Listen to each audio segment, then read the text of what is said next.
In this video, you will be truly educated with regards to the nature of what the Zion Christian Church, the Sangomas, the 12 Apostles, the Zions, and other cults are really upon. Yes, they may dress up as quote-unquote Christians, they may carry their Bibles, they may say a prayer or two, but in essence, they are not serving the God whom you think they are serving. They are not serving the God whom Jesus himself was worshipping. Who sent Jesus? Who sent Moses? Who sent Prophet Muhammad? Who sent Abraham? They are not serving that God. For me, this process, because it's filled with a lot of mystery, this Langalogo and this Ntoso process that we will be going through tomorrow. It feels like, so I was initiated through the Bedi rites of passage. I remember at some point there was a lot of mystery about things where they tell you that tomorrow we're doing this, and then but you have no idea what goes into all of that. So it's almost the same feelings. But if anything, in the last few days, I've learned to put my trust in my ancestors, to put my trust in my ancestors, to put my trust in my ancestors, to put my trust in my ancestors, and I'm hoping that they show up, and I'm hoping that they show up, and I'm hoping that they show up, because as they usually say around here, abatrasisha the ancestors. So I just need to put my faith fully in them, to put my faith fully in them, to put my faith fully in them, to put my faith fully in them, to put my faith fully in them, and trust that they'll come through, because tomorrow is their day. Now I just need to present myself. I just need to take a nap and then be prepared to bring the vessel, and then voila, they will do the rest. To put my faith fully in them. First evidence against the Sangoma movement. According to what mkhulu Nyathi has just said, he said that he has to put his faith fully on the jinn, or on the demons, or on the deceased, the ancestors. Because in reality, there is no such thing as speaking to those who have preceded us. When they have died, we cannot communicate with them. That's what God has said. We cannot communicate with them, nor can they communicate with us. So it is actually the demons which are impersonating those people whom they think they are in communication with. Yes, I do understand that they can speak about things which the deceased themselves they used to do or say, or they have left unfinished.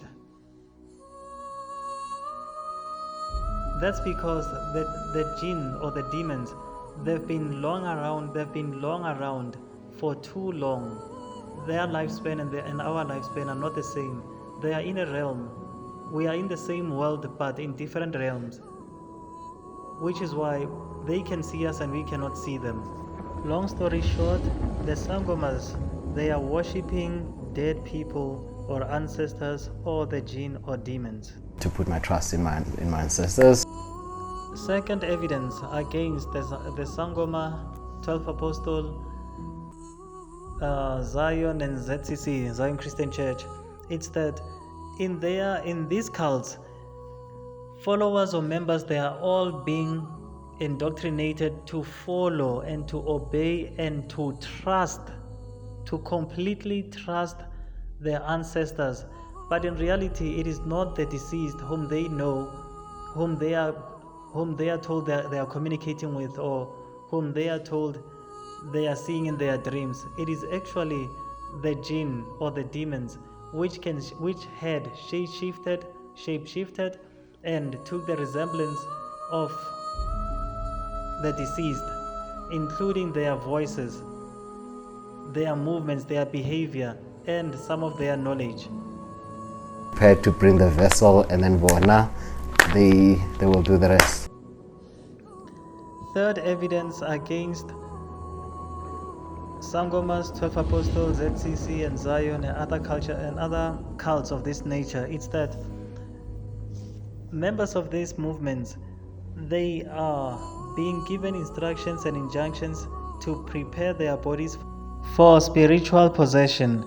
Those from them who become possessed successfully, they will now be satisfied or certified to be called sangomas or prophets, stuff like that, or mamseveleti, all those things. But in reality, it is purely evil. It is demonic possession, meaning you are giving your body to the demons to control. However, your God, your creator in the Bible says, "Let no man deceive you with vain words, for because of these things cometh the wrath of God upon the children of disobedience.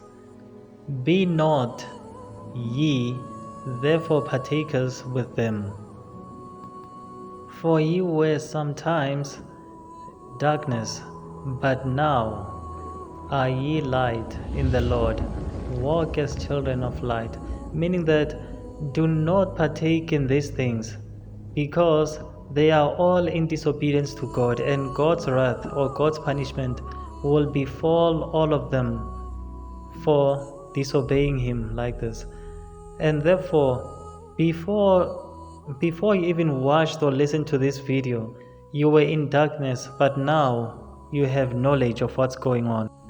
In another chapter in the Bible, God says, "He that overcometh shall inherit all things, and I will be his God, and he shall be my son." But the fearful, the unbelieving, and the abominable, and the murderers, and the whoremongers, and sorcerers, and idolaters, and all liars shall have their part in the lake which burneth with fire and brimstone, which is a second death. The cults which I just mentioned, the sangomas, 12 apostles in Zion, they are sorcerers, they are warmongers, they are practicing abominables, they are unbelieving, they are liars, they are all that God is warning us about. Again, God says, "Regard not them that have familiar spirits, neither seek after wizards to be defiled by them. I am the Lord your God." And God here is giving us another warning by saying, "And the soul that turneth after such as have familiar spirits, and after wizards to go a whoring after them, I will even set my face against that soul, and I will cut him off from among the people, from among his people. Sanctify yourselves therefore, and be ye holy, for I am the Lord your God. And ye shall keep my statutes, and do and do and do and do them. I am the Lord which sanctify you. And God says, "When thou art come into the land which thy Lord thy God giveth thee, thou shalt not learn to do after the abominations of those nations." Then God gave the examples of those things. So the abominations according to God are divination, observers of time, enchanters, a witch, charmer, consulter with familiar spirit, or wizards, or necromancers. All these things, they are an abomination unto God. God does not want them. If you perform all of these things, you are in the worst case scenario with God, meaning that you will get nothing of the hereafter. You'll get no paradise. Instead, you'll be doomed for hell. God will be absolutely displeased with you because of all of this are blasphemy. Look, if you really want to know who God is, if you really want to serve God, our Creator, in truth, then come to Islam. Learn about Islam. Forget whatever knowledge that you think you know about Islam. Start afresh and come to the only way of life which Jesus himself, Abraham, Moses, and Prophet Muhammad, this is their religion. This is the religion of all the prophets whom you have read about in the Bible, in the Quran. These are the prophets of God. The genuine prophets of God were all Muslims. They were all submitted to the will of God. That is the meaning of Islam. Total submission to the will of God, or peace acquired through the submission of God. So far you have not known peace. You have not known who God is. And you will never know peace until you have fully submitted your will to our Creator. And you cannot submit to Him without knowing who He is. So come to Islam and learn who your Creator is. Once you had acquired the knowledge of who God is, then you will know your purpose in this life. You will know what is required of you to do. But for now, you don't know, so come. Every path in this world will lead to some sort of destruction, ultimately will lead to misguidance and hellfire, where you'll be deprived of God's mercy. Then only one path will lead to God's mercy in paradise, and that is Islam. Islam provides nothing but total understanding and